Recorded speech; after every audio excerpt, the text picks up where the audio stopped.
Temple Mount in Jerusalem is the hottest piece of real estate in the entire world, and the eyes of everyone look towards this city. There's a theory that circulated the globe in recent years and has now reached millions of people that places the location of the Jewish temple in an entirely different spot. This is vitally important to both Jews and Christians. The location, literally, of God's presence on earth. This is in doubt right now. We're gonna dig into this, we're gonna find out the truth, and we're gonna share it with you right here at the Israel Guys. I believe that it is the place that you're gonna see the hand of God, and we need to see the hand of God right now. But when I'm an archaeologist, I'm talking with the rules, with the finding, with the reality. I'm not dreaming. I'm not saying maybe yes or not. When we're talking about the excavation around the Temple Mount, when we're talking about the finding, all the findings tell us this is the location of the temple. This is the location of the house of God on Mount Moriah. One quick note is that we do not claim to be archaeologists or historians, but when it comes to this topic, we have a lot of passion, especially for the truth. And more than that, we want to bring you the real story, all the facts and details in an easy and understandable way.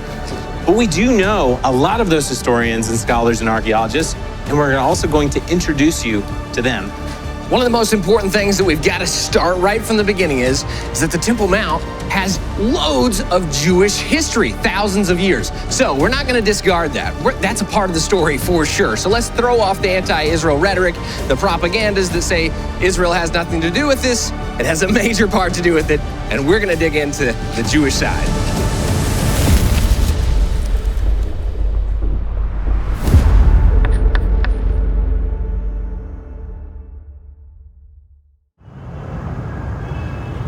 The alternate location theory places the temple not in the traditional site, but down below to the south in the city of David. Now, there's four main aspects to this alternate location theory. The first one is the Antonia Fortress, which housed the Roman garrison stationed in Jerusalem. The Antonia Fortress, here it goes, is now placed by most archaeologists on top of the Temple Mount in the northwest corner. We're gonna go see what they have to say, true or false, right here.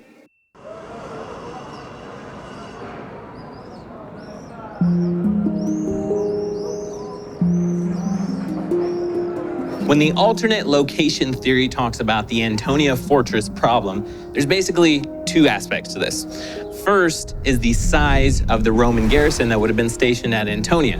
When Josephus, the historian, mentions the Roman garrison, he uses a Greek word that this theory translates as legion. A legion was 6,000 soldiers, and the theory also says that there would have been 4,000 more people that were attachments to the soldiers. That's 10,000 people. And what they say is that there's no area big enough in Jerusalem to hold 10,000 men, except for the Temple Mount Plaza, which is 35 acres and which is kind of similar in size to some of the other Roman forts in the area. Now, the second thing that they talk about is that history tells us that the Antonia Fortress overlooked the temple. We even see this in the New Testament. Now, if you believe that the temple is in the city of David, which is below the southern part of the traditional site of the Temple Mount, this theory makes perfect sense. It sounds really good, and we have a big problem here. Or do we? Because there's some holes in this theory, and we're going to talk about that. So we're going up to the Temple Mount Plaza now, the traditional site. We're going to check out the Antonia Fortress. Is there any remains? We're also going to read a few quotes, old quotes from Josephus.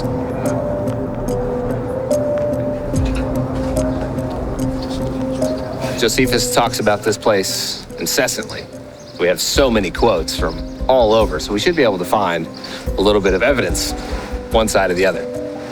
Just gotta go a little bit more north and we're gonna run right into that corner, right?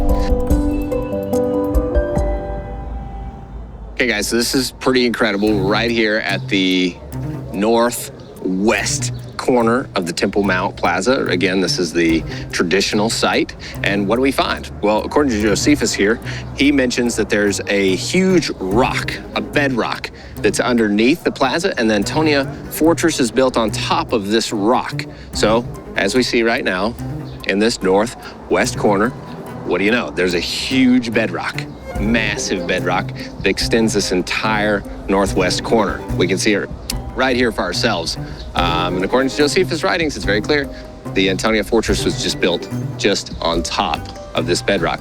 Now, as to the Tower of Antonia, It was situated at the corner of two cloisters of the court of the temple.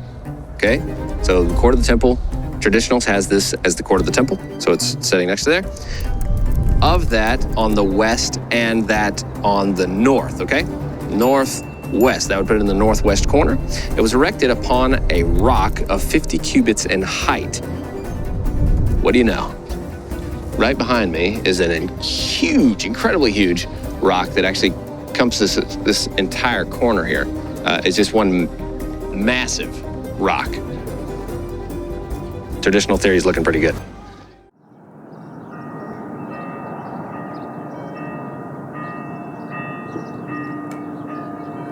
The first thing you should know about the Antonia fortress is that it is not a traditional Roman fort. It began and was constructed as a Jewish fortress manned by Jewish soldiers, later repurposed and renovated by Herod and renamed as the Antonia fortress. And then when Rome came and had to guard the city of Jerusalem, they stationed a Roman garrison there. Now, there is a debate about the Greek word. Was it legion? Was it cohort? Legion is 6,000 men. Cohort is 600 men. I know that those that are putting forth the theory that it's down at the city of David, they say, oh, well, the Temple Mount was really the Fortress Antonia. And they had it, and they say there was a legion there. Actually, the word in Greek is identified as a cohort. A cohort is about 600 men at max, whereas a legion is 6,000.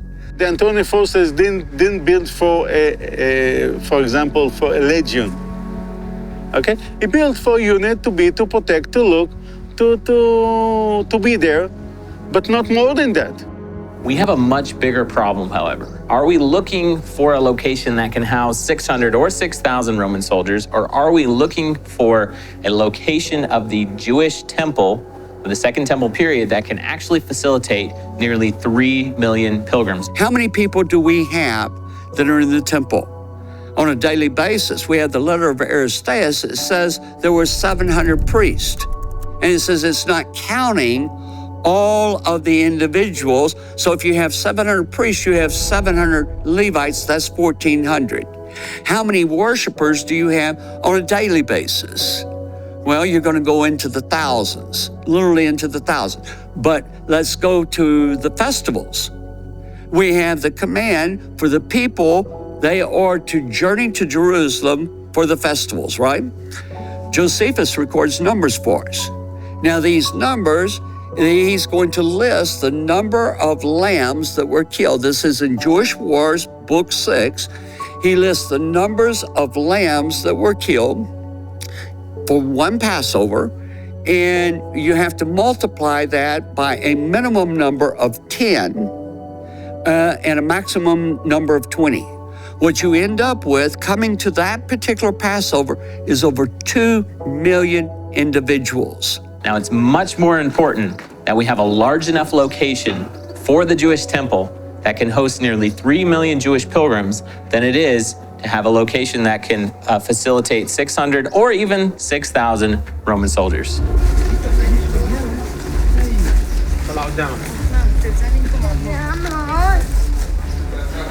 We're in the old city of Jerusalem here. We're looking for a rooftop. We've got to get to the top to get an overlook of the traditional Temple Mount site. We've got some quotes we're going to read from Josephus. Try the Austrian hospice. Check it out.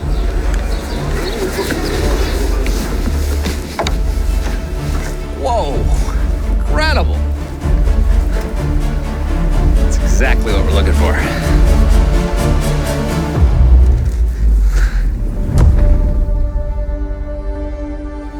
We're now on a rooftop overlooking what would have been traditionally the Antonia Fortress and then the Temple Mount down below.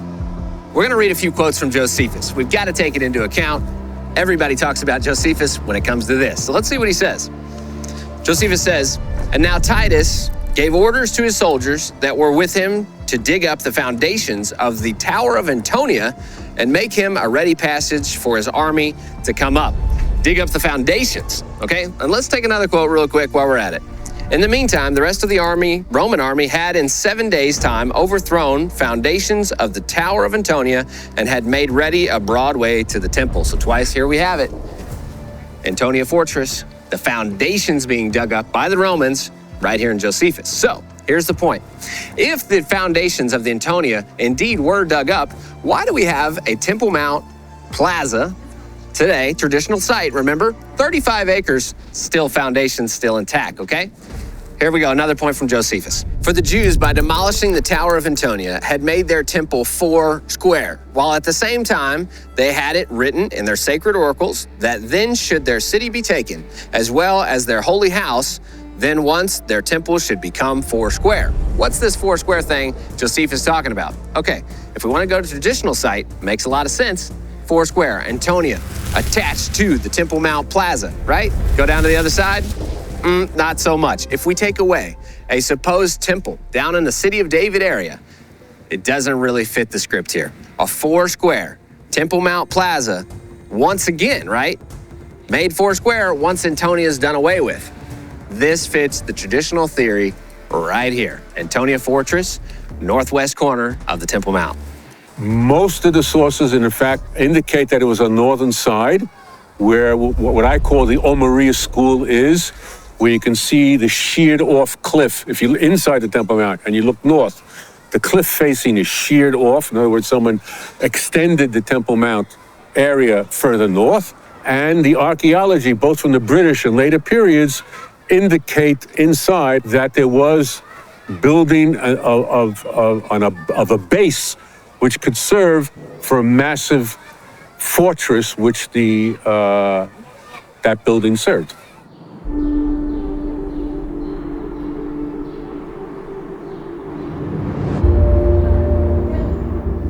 We also have a major numbers problem. Even if we take the most conservative estimates of the size of the temple and the standard size of the cubit, which is between 18 and 22 inches, what temple experts determine, somewhere between 18 and 22 inches, but even the smallest standard of a cubit at that time was 14 inches, okay? So it can't be smaller than 14 inches. Even if we take the most conservative numbers for the size of the temple and we move that into the city of David, for the temple to fit inside the city of David, much less the small area of the city of David where they think the temple location could have been, the cubit would have had to measure 6 inches. The entire city of David, it is a ridge of the slope of Mount Moriah, the lower slopes of Mount Moriah. It is the top of that ridge is only 14 acres. The Temple Mount is 35 acres. When Solomon first began to build it, it was a ridge. And what he did was he built platforms and he broadened the area to make an area large enough for the temple. How could you fit into this ridge with only 14 areas if you went from the bottom to the top? And what they're saying is it's right above the Gihon Spring. What are we talking about in reality? We're talking about something in their version is the size of a large department store. You have to deny all the information about the temple. You have to deny everything we have in the Bible, everything that we have in the Jewish writings of the Mishnah, in the Talmud, everything that we have there, everything that we have in Josephus, because Josephus, if you follow out what he's saying, he's describing a gigantic, an enormous temple, not a little box.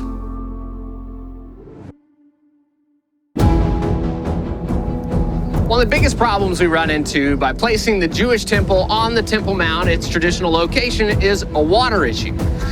According to archaeologists, the only freshwater springs in Jerusalem are the Gihon Springs, which are in the city of David. Now, with water being a very important component, if not one of the most important components to the temple, if we don't have a freshwater source on the traditional side of the Temple Mount, this is a massive problem because you need water for things like sacrifices and offerings, and people need to be cleansed. However, if we place the temple in the city of David with the freshwater Gihon Spring right next to it, then everything suddenly seems to make perfect sense. Or does it make sense? Let's look at the facts.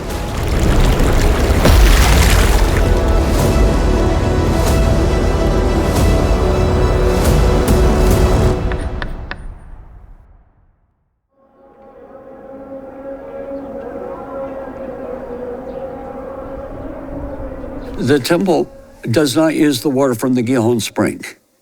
The Gihon spring is south of the temple, down in the city of David.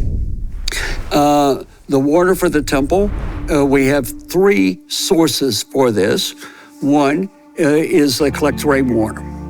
Archaeologists, experts, and early explorers discovered multiple sources of fresh water that could have serviced the Jewish temple at the traditional site on the Temple Mount. Sir Charles Warren, who was with the Palestine Exploration Fund, was here in the 1860s. He was credited with discovering a lot of other things very famous here in Jerusalem, but Sir Charles Warren mapped and surveyed the Temple Mount in 1866, and what he discovered was multiple massive water cisterns underneath the Temple Mount that were so big they could hold more than 200 million gallons of fresh water, more than enough to service the entire Jewish temple.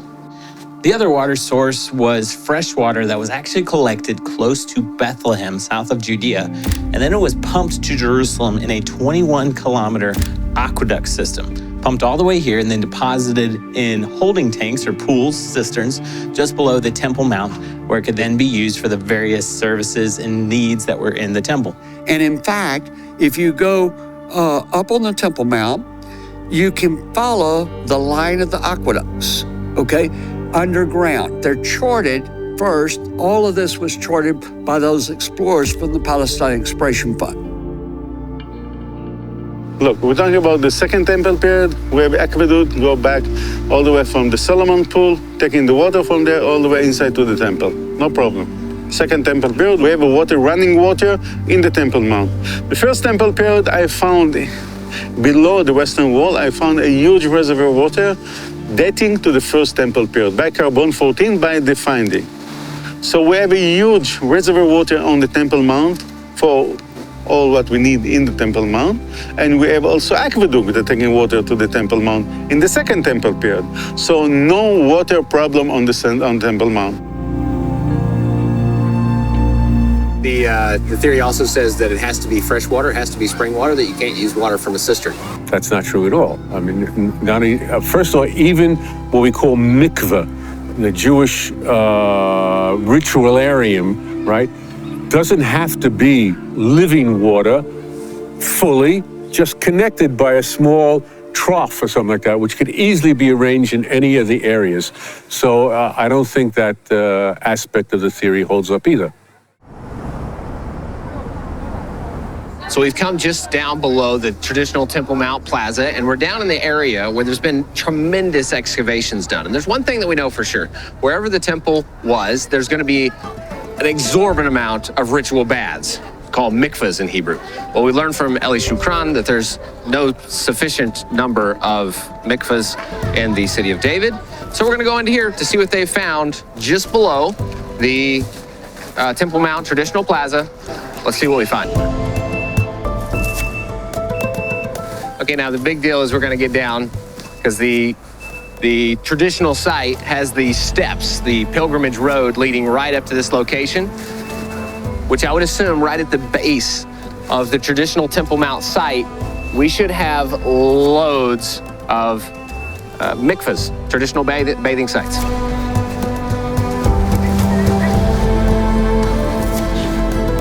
So we have thousands of years of writings that talk about how there's mikvahs, ritual baths, all around the Temple Mount location. And as you can see here, this is definitely an archaeological site. So not only do we have writings, now we're on the site. What do we find? Well, we have the ritual baths all around this area, and then we're gonna come here. If you have a ritual bath, what else must you have? We've gotta have water. Okay, this is one of tons more. This is a cistern, an ancient cistern, and there's literally just loads upon loads of these holding, get this, holding millions of gallons of water. If we look around us here, boy, this is like archaeology at its finest. We have a plaza, we have cisterns, we have mikvah, cistern, mikvah. Like, this is definitely something to this. The pilgrimage road, we're talking about traditional theory here. Pilgrimage road comes right beside us here, and then there's this massive, okay, thousands of people could literally come to this location and go and mikvah before ascending. Where? Not back down the valley, but we're talking traditional site, straight up. The stairs are literally right in front of me now. We're going straight up to the traditional Temple Mount site. Mikvah, traditional, the bathing sites here, straight up to the mountain. This is it right here.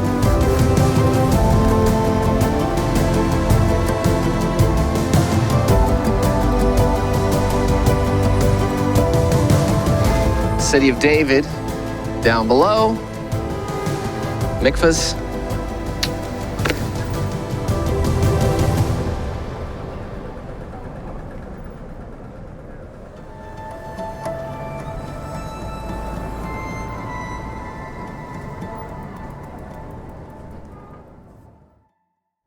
Good morning, guys. It's an early morning in Jerusalem. We're going to talk a little bit of theology. For all you Christians out there, there's a prophecy in the Christian Bible, in the Gospels, that Jesus says not one stone would be left upon the other, speaking of the traditional site of the temple. Now, is that a problem for Christians? We're standing on the Mount of Olives right now. To our west is the Old City, and as you can see, there's a lot of ancient stones, ancient walls, many of them from the times of the Second Temple, some from even before that. Although this seems like a massive issue, let's go examine the facts.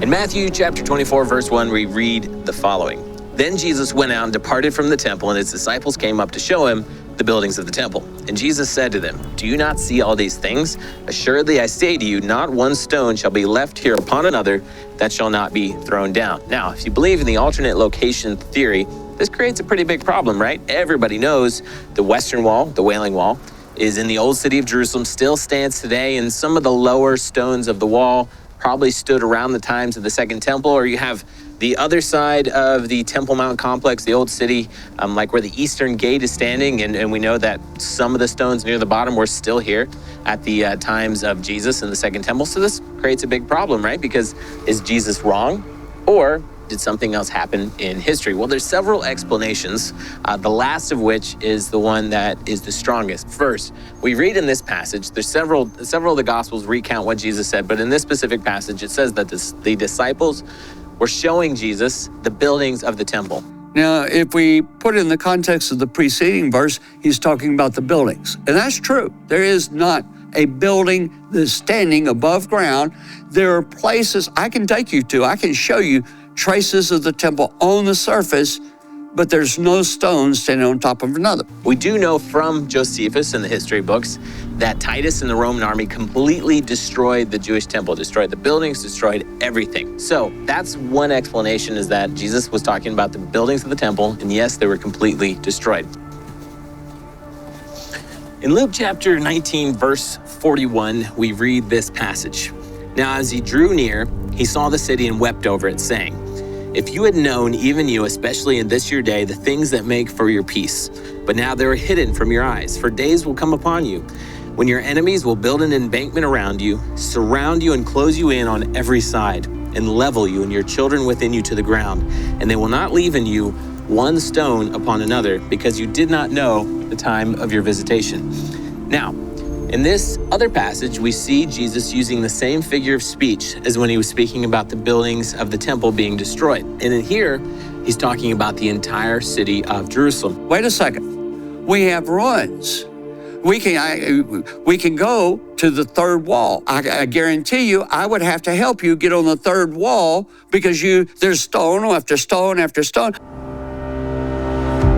The old city of Jerusalem is absolutely full of archaeology, but right now we need to find archaeology that dates back to the Second Temple.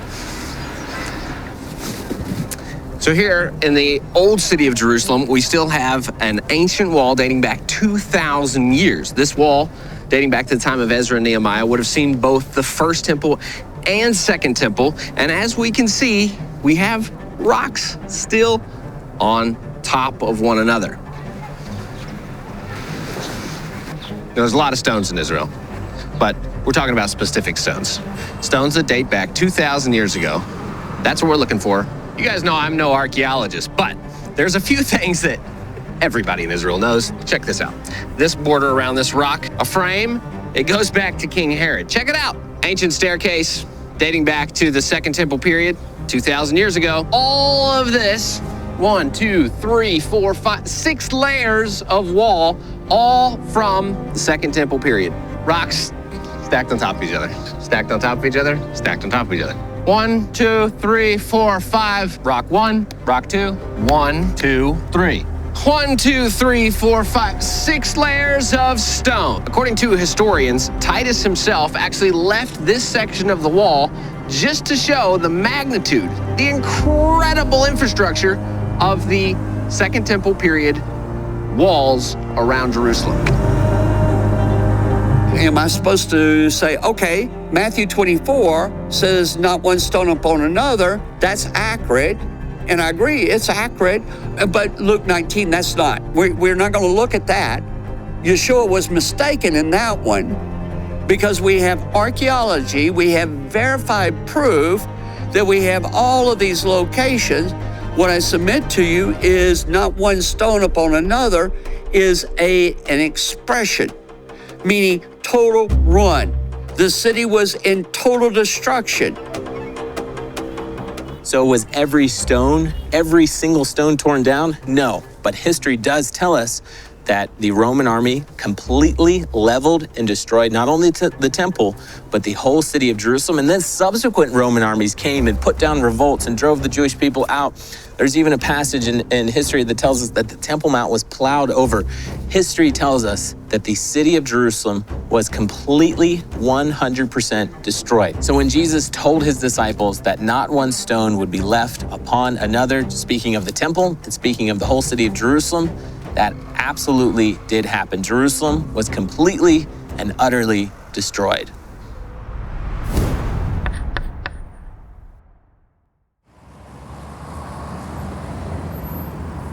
These are the southern steps that lead to the Holy Temple in Jerusalem. They were discovered by a renowned Israeli archaeologist, Dr. Benjamin Mazar, and Jewish tradition tells us that the unique design of these steps, which is one long step, 2 short ones, was specifically built to direct a pilgrim's walk as he ascended up the stairs. 1 long step, 2 short ones, so that he could pay careful attention to his feet as he ascended to worship in the holy place.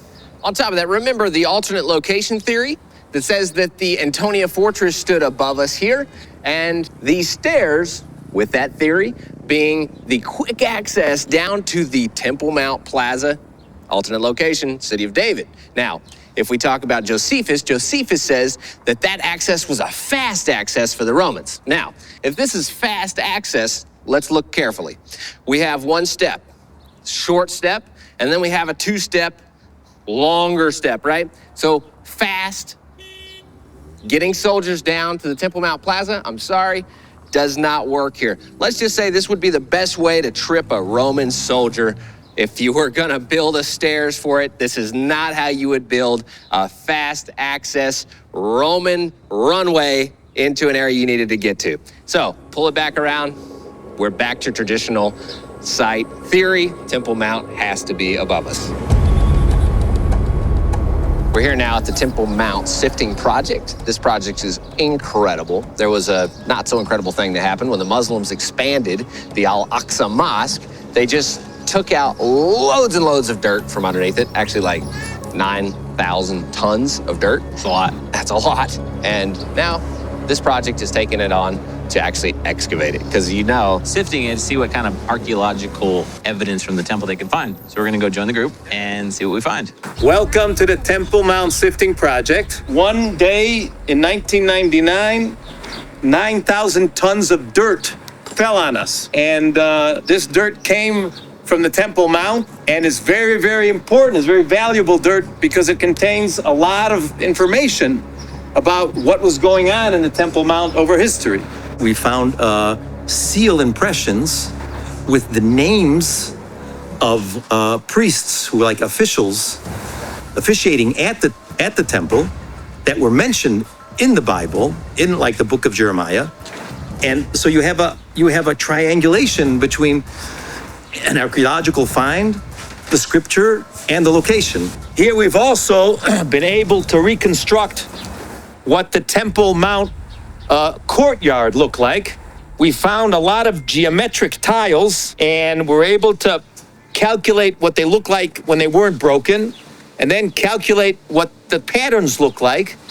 And we saw how much Herod, who rebuilt the temple, invested in the building material. This black material is called bitumen. He brought it in great number from the area of the Dead Sea. This red is granite, red granite that's brought from Egypt. And the white pieces are marble that was brought from Turkey. He did a beautiful job in rebuilding the temple.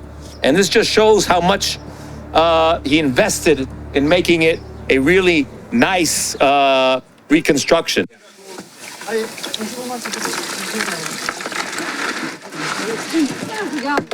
Ready? Yep.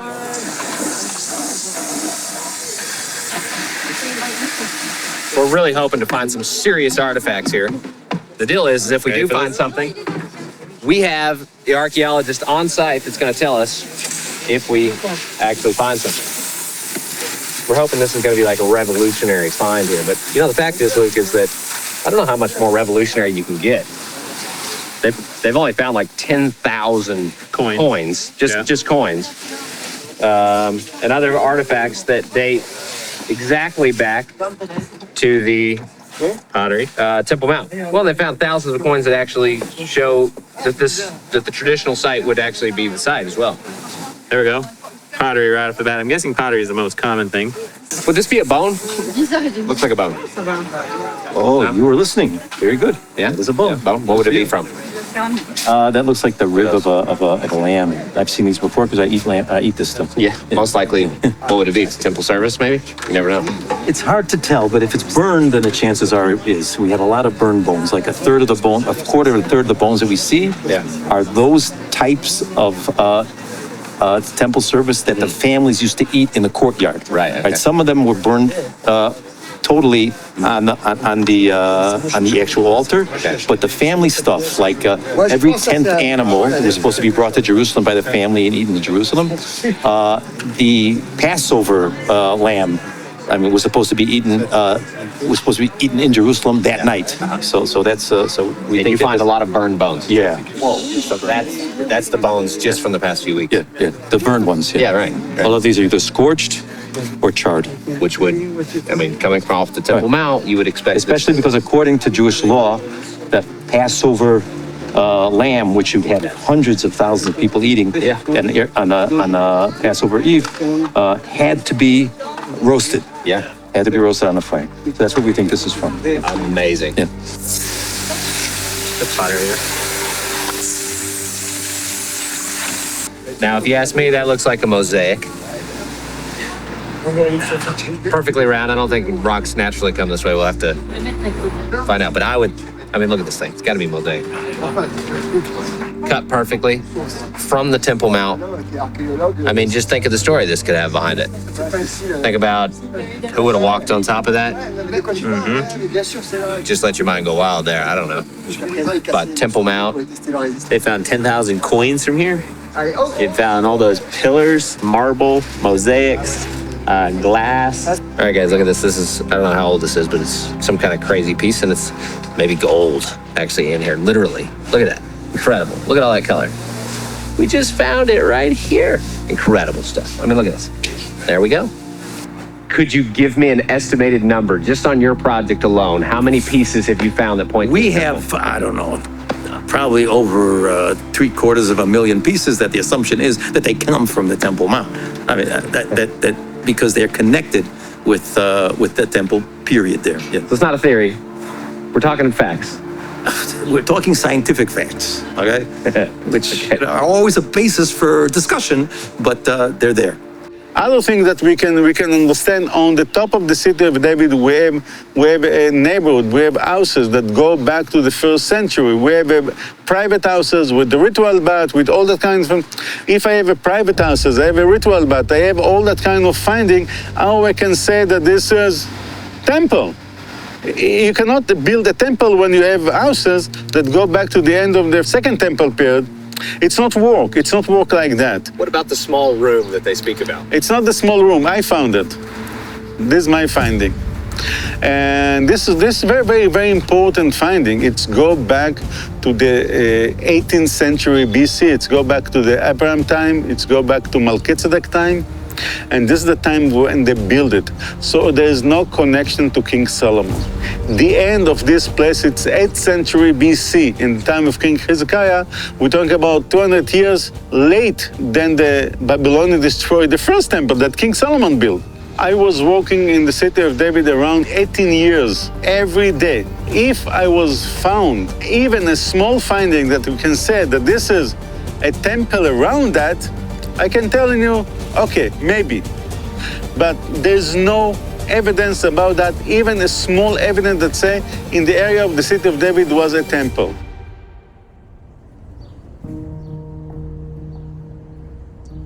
Archaeologists discovered this massive, massive rock laying right here where it fell. Now, they know it fell because right behind the camera is the southwest corner of the Temple Mount. So obviously, the rock fell off the Temple Mount and landed right here. But what's so important about this rock is there is a Hebrew inscription that says, "To the place of trumpeting to," and then it's cut off, so we don't know how it ends. But we do have Jewish tradition to back it up. Certainly, and more than that, there's facts here. Look, the original part here, this is just a little replica to preserve this. The original part down here is still cut into frame. This is where the trumpeter would have stood on the Temple Mount to announce different services, different things. We have lots of Jewish tradition to back this up. Once again, this is a part of a Temple Mount scenario, and as gravity has it, that again would be the place of the Temple Mount right above. The evidence is there.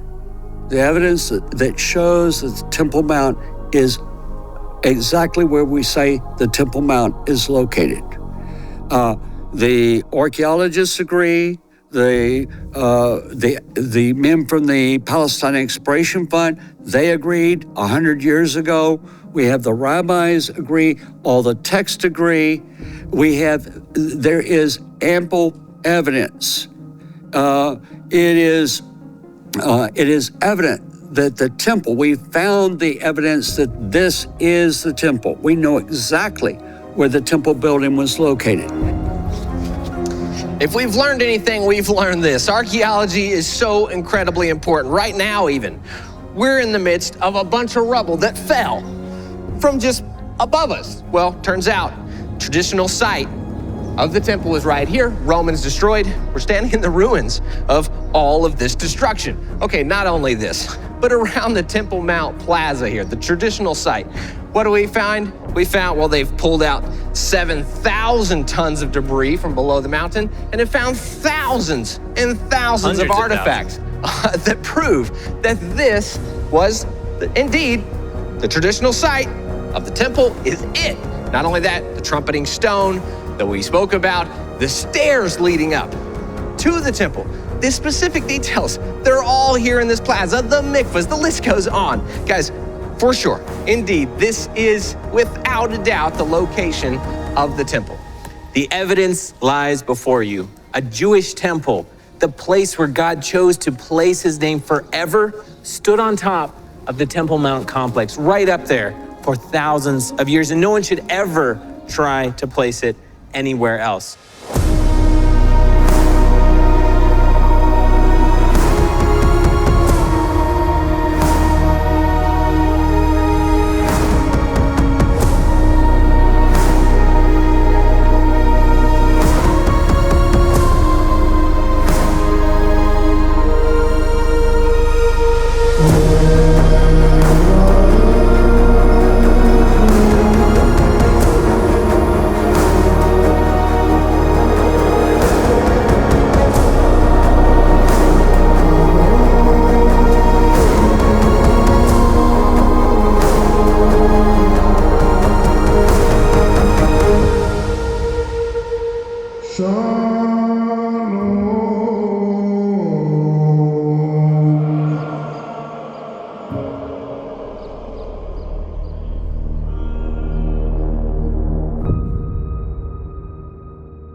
Thank you guys so much for watching. We love here at the Israel Guys creating content like this. It's really what we're passionate about, getting the truth out to the world of what's actually happening here in Israel. If you want to see more of this happen, we're asking you now if you would consider partnering with us at theisraelguys.com/donate, or just click that link in the description below. We want to send more content out, and we need your help to do it. Thanks for joining us.